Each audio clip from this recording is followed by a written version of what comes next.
So most of us think of the ego as the bad thing, this thing that must be overcome and ignored and silenced and get away from it. But in my experience, the ego mind is really hell-bent on protecting us. And that is 100% what it's trying to do. And when we enter a new circumstance, even watching this, where you may even want the material, you purchase the material, you want to learn from it, but your ego's kind of going, show me, prove it. Let me see if this is real. Let me see if I wasted my money. The ego mind is always trying to protect us. As I think of it as if we are on a ship. So since we're talking about relationships, we'll go with a relationship, just to be a little corny. And we're on a ship. The ego's job is to be the guy who stands at the front and yells, "Iceberg!" when he sees something dangerous in the water or something ahead. That's his only job, is to warn us when there may be a problem. Iceberg! The problem is that the ego mind doesn't realize its only job is to warn us. It thinks its job is to navigate and drive the ship. Now the problem with that is that the ego mind has no training. It doesn't know how to drive the ship. It doesn't have a captain's license. It doesn't have navigation skills. It doesn't know what to do instead.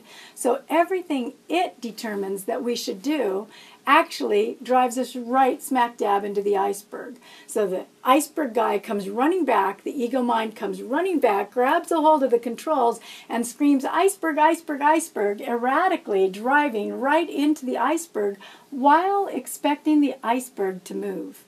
And that's what the ego mind does. It runs around with blinders on, sees the problems outside of itself, thinks that the solutions are also outside of itself, expects other people and other things to do something differently, and crashes right into the very thing that we don't want in an effort to protect us.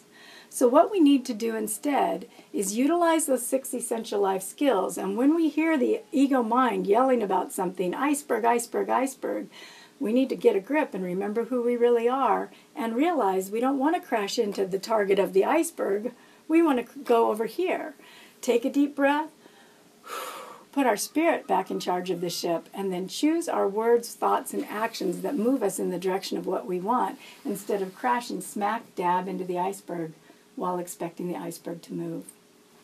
Now, it's really helpful to recognize that this iceberg guy is really trying to help us. And when it sees that the captain has got it, when the captain says, "Hey, I've got this," the iceberg guy will go, "All right," and take its place back at the front of the ship. The problem is, if we drop our mindfulness for even one moment, the minute the ego thinks nobody's watching, that nobody's minding the ship from a higher place, it will take over, because somebody's got to run the ship. And so this mindfulness that we need to develop and enhance and acquire, a sense of mindfulness, will keep the ego where the ego belongs, giving us warnings that are useful, letting us know, hey, this person's not very nice, this could be a problem. Those are useful pieces of information. The problem is everything it then tells us to do is our actions, words, and thoughts that are not actually protective and are often inaccurate. And it believes, the ego believes, that everything it thinks, every meaning it makes is the truth. And that's not actually the case. So it's helpful, first off, to just kind of be aware that the ego mind's job 100% of the time is to protect us. And all the mean and nasty things that it says are not there to hurt you. They're not really trying to diminish you or make you feel horrible or deflate you or flatline you in the world. It's really meant to protect you. It's just that the voice is untrained and unskilled and unconscious, and it says things that lead you in the opposite direction from where you want to go.